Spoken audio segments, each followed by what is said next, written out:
He came before him? Okay, please. My name is Ambalavanan. I belong to a faith, Hindu faith. So I am 64 years, a retired person.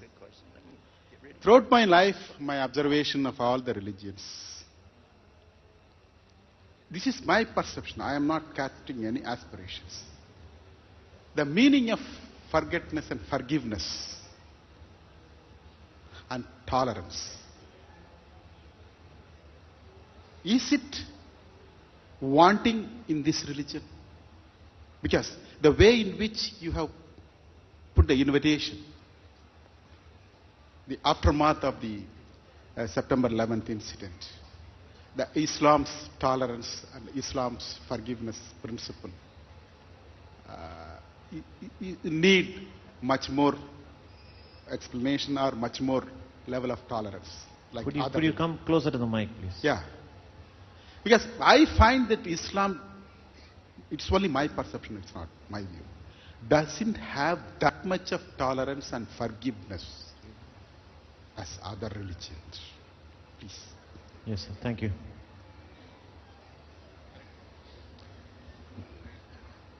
I would suggest that you read the life of the Prophet. Read about the life of the Prophet to see where tolerance and forgiveness is expressed, as the originator of the final message of Islam, to see how it is expressed there.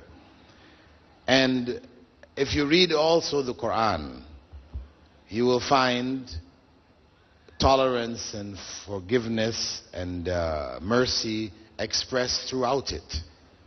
In fact, each chapter of the Quran is begun with the phrase Bismillahir Rahmanir Rahim, in the name of Allah, the Beneficent, the Most Merciful. So that is the teaching of Islam.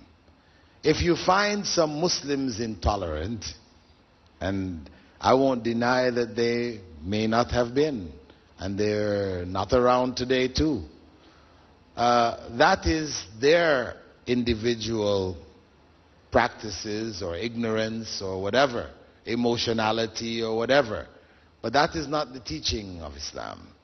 If we consider, for example, the greatest example, one of the big examples from the life of the Prophet, that when he was driven out of Mecca with his followers, and followers were murdered, their wealth taken, eventually, after some 10 years, he came back and reconquered Mecca without a fight. Mecca surrendered. And the people of Mecca were wondering what is going to happen to us, because how we treated you previously, we killed you and did all these different things to you. Then they were expecting what they normally do when they capture an area is they kill everybody. They slaughter them, they take their women and wealth, and this is what they were doing. So they asked him, what are you going to do to us? You are one of us. Are you going to be merciful to us? He said, go all of you, you are free. Go all of you, you are free. That was his magnanimity. That was his generosity. That was his kindness. That was his tolerance. And that is the example throughout actually Muslim history. If we look at the great points, we look at the difference between when Salahuddin, if you're looking at conquering, for example, when Salahuddin conquered Palestine. Palestine had been conquered by the Crusaders 100 years before. And when they came in, according to Crusader history, they massacred all of the inhabitants. Their horses marched in the streets with blood up to the ankles of the horses. They massacred not only the Muslims, but the Jews who were there, as well as the Christians who didn't follow their own brand of Christianity. And when Salahuddin conquered Jerusalem, he spared everyone. He spared everyone. No life was taken. And that was in keeping with the example of the Prophet. Before him, Omar, the second caliph, took Jerusalem. And he did the same. So there was an example set by the Prophet.